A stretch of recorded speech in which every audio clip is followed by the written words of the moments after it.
앞으로 마지막 과거분사에 대해서 배워봅시다. 과거분사가 우리 2단원 문법 포인트 중에 하나였고요. 우선 분사가 뭔지에 대해서는 제가 지난번 영상 강의에서 문법 강의에서 이미 충분히 설명했으니까 넘어가도록 하겠습니다. 자, 다음으로 분사가 형용사 역할을 한다고 했는데요. 그게 무슨 말이냐라면 명사를 꾸며준다라는 거다라고 말씀드렸습니다. 그리고 이 명사를 수식하는 형용사는요.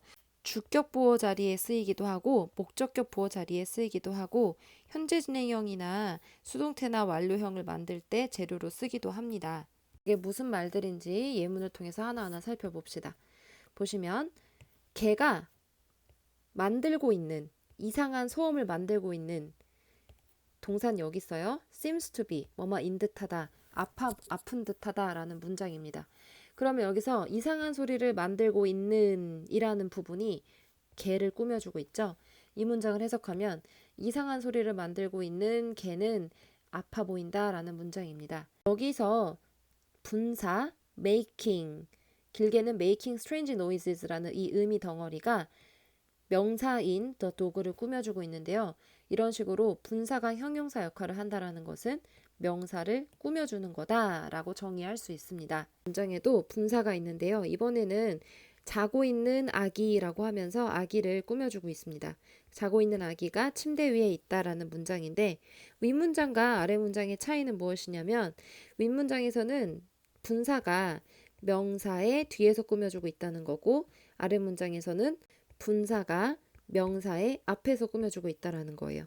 지난번 강의에 설명했지만 만약에 이 분사 뒤에 다른 말들이 따라 나와서 하나의 의미 덩어리로 명사를 꾸며준다면 한 단어보다 더 길게 꾸며준다면 뒤에 오는 거고 분사 단독으로 명사를 꾸며준다면 이렇게 앞에서 꾸며줄 수 있습니다.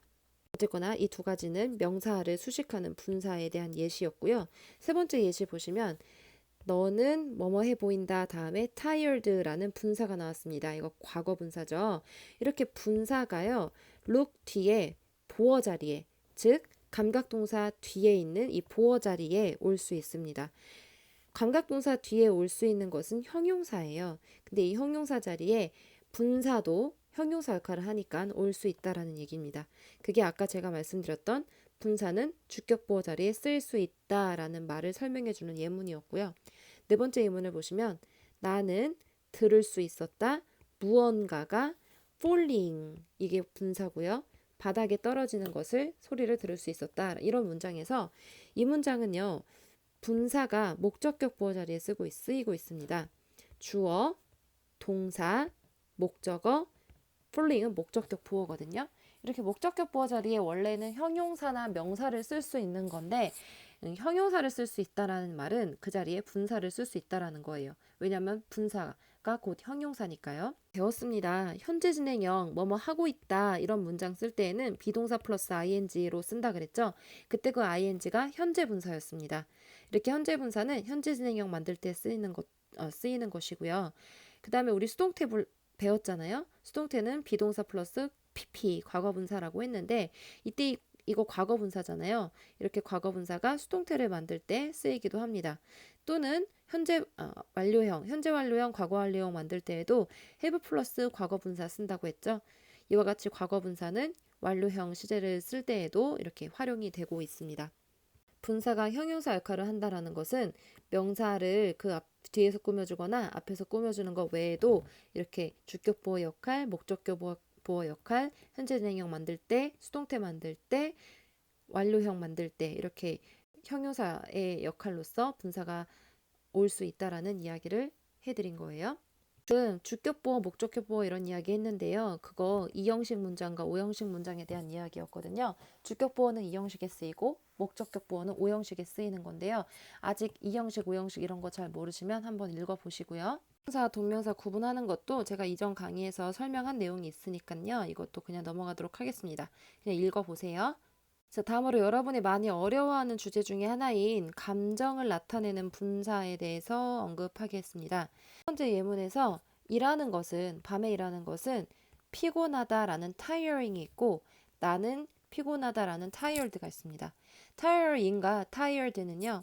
하나는 현재 분사, 하나는 과거 분사예요. 이렇게 피곤한, 즉 감정을 나타내는 분사는 현재 분사도 있고 과거 분사도 있는데 주어가 뭐뭐 하는, 주어가 어떠어떠한 감정을 느끼게 하는 이라는 의미로 쓰였으면 현재 분사를 써야 되고 주어가 뭐뭐를 당한, 어떠한 감정을 느끼는 이라는 의미로 쓰였으면 과거 분사를 써야 됩니다. 예를 들어서 이 문장에서 주어는 밤에 일하는 것입니다. 밤에 일하는 것이 감정을 느끼게 하나요? 아니면 느낌을 당하나요? 밤에 일하는 것이 나로 하여금 어떠한 느낌을 느끼게 하는이죠. 그래서 이 자리에 현재 분사가 온 거예요. 그런데 나라는 사람은 그 감정을 느끼는 사람이죠. 그래서 이 I am tired에서 이 tired 과거 분사를 쓴 겁니다. 즉, 이 주어와 분사와의 관계를 따져봐서 이 주어가 뭐뭐 하는 능동이면은 현재 분사, 그다음에 이 주어가 뭐뭐 당한이면은 과거 분사를 쓰면 되는 거예요. 여러분들의 이해를 돕기 위해 제가 조금 더 다양한 감정을 나타내는 분사를 가지고 왔습니다. 이거 일일이 읽을 건 아니고요. 전부 나와 있는 이 예문이 다 코로나 상황에 관한 예문이거든요. 여러분 저번에 글쓰기 과제에서도 코로나 관련해서 글을 썼는데 이렇게 문장 쓰는 거구나 참고해 보셔도 좋을 것 같고요. 우선 하나만 보면은 confuse는 혼란시키다고 confusing 현재 분사는 혼란시키는이 되겠죠. 그럼 과거 분사 confuse는 혼란을 당한, 혼란스러운이라는 말이 될 거예요. 자, 그럼 이 문장의 주어를 봅시다. The dragging condition, 질질 끄는 상황 of 코로나19, 코로나19의 질질 끄는 이 상황은 이라는 것이 주어입니다. 이 상황은 혼란을 시키나요? 혼란을 당하나요? 사회를 혼란시키죠. 뭐뭐 하게 하는입니다. 그래서 현재 분사를 쓰고 있습니다. 그런데 사람들, 이 주어 사람들은요. 이 문장의 주어 사람들은 혼란함을 당하나요? 아니면 혼란을 주나요? 사람들은 혼란을 당합니다. 이 주어는 당하기 때문에 이렇게 여기다가 당하는 이라는 의미의 과거 분사를 써준 것입니다. 나머지도 다 마찬가지 내용이니까 하나씩 읽어보시기 바랍니다. 다음으로 분사 구문입니다. 분사 구문은요, 일단은 시험에 안 나와요. 그래서 분사 구문을 설명해 달라는 친구들이 한 3명 정도 있었는데 분사 구문에 대한 설명은 나중에 따로 하겠습니다. 분사 구문을 중심으로 다룰 때 할 것이고 말할 내용이 너무 많아서요. 본문에 나온 것만 가지고 이야기를 할게요. offering이 분사입니다. 근데 그 앞에 명사가 나오고 있어요. 그래서 아무 생각 없이 해석하면은 이 offering이 명사를 꾸며주구나. 그러니까 동기부여하는 말을 제공하는 그룹이구나. 이렇게 아무 생각 없이 해석할 수도 있는데 그렇게 하면 안 되고 전체적인 문장을 봐야 됩니다. 이 문장은요. 있어는 서 있었다. 중간에 그룹의 중간에 서 있었다라는 말입니다.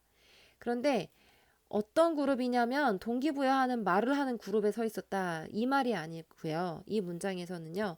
이산이 어떤 그룹에 서 있었는데 어떤 그룹인 게 아니라 그냥 그룹에 서 있었는데 뭐뭐 하면서 서 있었다라고 해석해 줘야 합니다. 문맥상 그래요.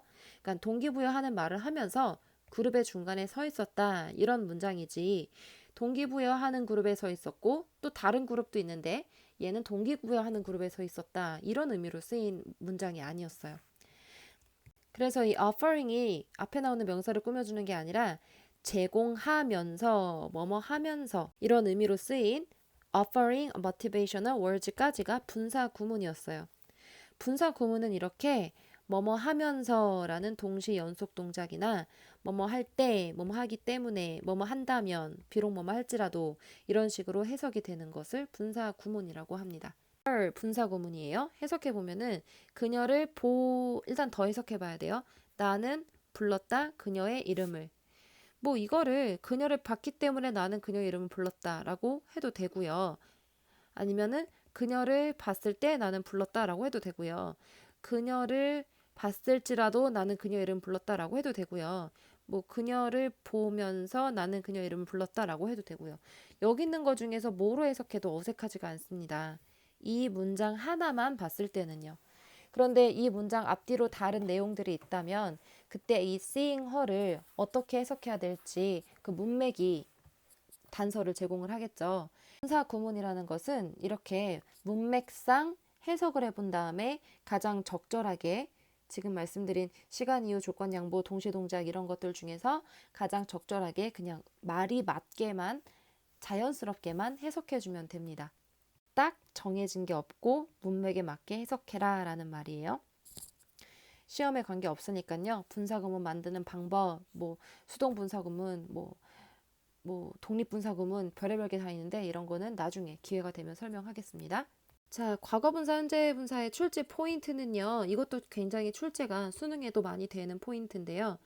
문법 문제 유형이 다시 한번 말하지만 밑줄 친 부분 중 어법상 옳지 않은 거는 수능에 이렇게 나옵니다. 그 밑줄 친 부분이 동사에다 ing 붙인 부분에 밑줄이 쳐져 있으면 우선 그게 현재 분사인지 동명사인지부터 파악을 하고요. 그러니까 뭐뭐 하는 것인지 아니면은 뭐 명사를 꾸며주고 있는 아니 현재 진행형인 뭐 그런 현재 분사인지 일단 먼저 파악을 하고, 만약에 동명사라면 제가 아까 말씀드렸던 동명사 출제 포인트를 참고해서 풀면 되고, 분사라면 분사의 출제 포인트를 참고해서 풀면 되는 겁니다. 자, 근데 첫 번째 포인트 보시면 이제 만약에 밑줄 쳐져 있는 그 ing 그 단어가 현재 분사라고 가정할 때 분사의 출제 포인트입니다. 첫 번째는 밑줄 친 부분에 이제 과거 분사가 와야 될지 현재 분사가 와야 될지 묻는 문제가 나옵니다. 자, 여기다 ing를 썼는데요. 여기 밑줄 딱 쳐놓고 이 자리에 와칭이 오는 게 맞는지, 사실은 와치드가 아닌지 그걸 판단하는 문제가 나온다는 겁니다. 학생들이 있다. TV를 보고 있는 학생들이 되겠죠. TV를 보여진 학생들이 아니라 보고 있는 이라는 말이 오는 게 자연스러우니까 여기에 와칭은 옳다라고 판단할 수 있으면 되고요. 질문에서 나의 차는 satisfied 이런 만족스러운 혹은 만족을 시키는 이런 감정 형용사는 주어와의 관계를 보라 그랬죠. 주어가 나의 새로운 자동차입니다. 자동차가 만족을 주나요? 아니면 자동차라는 게 만족감을 느끼나요? 자동차는 무생물이기 때문에 만족감을 느낄 수가 없습니다. 그러니까 뭐뭐를 느끼는 이라는 satisfied는 틀린 표현이 돼요. 만약에 이렇게 써져 있고 이거 어법상 맞게 틀리게 라고 하는 문제가 나온다면은 이거 틀렸어. 왜냐면 이 자리에 satisfying이 와야 되니까 이런 식으로 판단할 수 있어야 됩니다. 그러니까 여기 이 자리에 과거 분사를 써야 될 자리에 현재 분사를 써놓고 맞게 틀리게 묻는 문제, 혹은 현재 분사를 써야 될 자리에 과거 분사를 써놓고 이게 맞게 틀리게 이렇게 묻는 문제, 이게 과거 분사와 현재 분사의 중요 출제 포인트 중에 하나입니다. 도 정말 빈출되는 출제 포인트 중에 하나인데요. 어떤 부분에 이렇게 밑줄을 쳐놓고 이 자리에 이렇게 수동태가 오는 게 맞은지 아니면은 is 빼고 made가 와야 되는 게 맞는지 이런 의도로 물어보는 문제들도 많이 출제가 됩니다. 마찬가지로 여기다가 밑줄 딱 쳐놨는데 이 자리에 정말 allowed가 오는 게 맞는 건지 아니면 사실은 is allowed 혹은 have allowed가 와야지 맞는 건지 이런 식으로 판단해서 풀어야 되는 문제도 자주 출제가 됩니다. 그럼 이런 문제는 어떻게 풀어야 되냐면은 문장의 주어 부분과 수로 부분을 파악하면 되는 거예요. 그 말이 무슨 말인지 예문을 통해서 확인해 볼게요. 이 문장의 주어는 the cell phone입니다. 그런데 그냥 셀폰이 아니라 중국에서 만들어진 셀폰이에요. 그리고 동사는 is가 되겠고 작동하지 않는다. 이 부분이 수로 부분이 됩니다. 셀폰 made in China가 주어 부분이고 수로 부분이 작동하지 않는다. 이 말이에요. 그러면 주어 부분에는 동사가 없어야 되겠죠. 동사 없이 셀폰인데 만들어진 셀폰 이렇게 꾸며줘야 되는 거예요. 그런데 여기 is가 생겨버리면 셀폰은 만들어진다 중국에서 라고 문장이 그냥 하나가 만들어집니다. 그러면 중국에서 만들어진다 셀폰은 그거 작동하지 않는다 이렇게 이상한 문장이 돼요. 이렇게 하면 안 되고 중국에서 만들어진 셀폰은 작동하지 않는다 이런 문장이 되게 만들려면 사실은 여기 비동사가 있으면 안 되는 거죠. 그냥 made가 셀폰을 꾸며주는 형태로 와야 되는 거예요. 이런 식으로 여기 비동사 있는 게 맞는지, 여기 동사가 필요한 건지, 아니면 동사가 없이 앞에 나오는 명사를 꾸며줘야 되는 건지 주어와 수로 부분을 파악한 다음에 됩니다. 두 번째 예문에서는요. 그들 중에 모든 이들이 허락받은 그 장소를 방문하도록 허락받은이 됩니다. 동사가 없어요. 허락받았다라고 하면서 문장이 끝나야 되는데 그래서 be allowed 여기 all of them이니까 are allowed라고 쓰여야 되는데 비동사가 없습니다. 그래서 이 문장은 틀렸다라고 판단할 수 있으면 되는 거죠. 또는 현재 분사의 경우에도 마찬가지입니다. 현재 분사나 be 플러스 ing다 이렇게 밑줄이 쳐져 있을 경우에는요. 여기에 is가 오는 게 맞는지 혹은 그냥 웨이팅으로 써야지 맞는지 그런 걸 파악해 봐야 됩니다. 우리는 서 있었다. 여기서 서 있었다가 동사인데 또 기다리고 있다 라고 하면서 동사가 또 나옵니다. 그게 아니라 이 is를 빼고 우리는 기다리면서 서 있었다. 버스를 이렇게 해석해야 되는 거거든요. 그래서 이 경우에는 is를 빼야 되는구나. 왜냐면 동사가 두 개니까 이 문장의 주어는 we고 동사는 stood부터 여기 끝까지인데 동사가 하나 더 나왔으니까 이거 틀렸구나. 이렇게 판단할 수 있으면 됩니다. 예시 문장처럼 following에 만약에 밑줄이 이렇게 쳐져 있다면 여기다 following 오는 거 맞는지 이 문장의 주어와 술부를 먼저 파악을 해야 되는데 주어는 더 river이고요. 그 다음에 술부를 찾으려고 동사를 찾아보니까 이 문장에 동사가 아무 데도 없습니다. 분사는 있는데요. 동사가 없어요. 즉 여기다가 비동사 is를 써줘야지 강이 흐르고 있다. 여기서부터 저기로 라는 문장이 됩니다. 그러니까 이건 틀렸다라고 판단할 수 있으면 되는 거예요. 으로 더 많은 예시 문장, 더 많이 준비하지 못해서 미안한데 일단 이거라도 풀어보시고 또 질문이 있으면 해석이 안 되거나 문제풀이에 질문이 있으면은 등교 계약 시간에 반드시 질문하시기 바랍니다.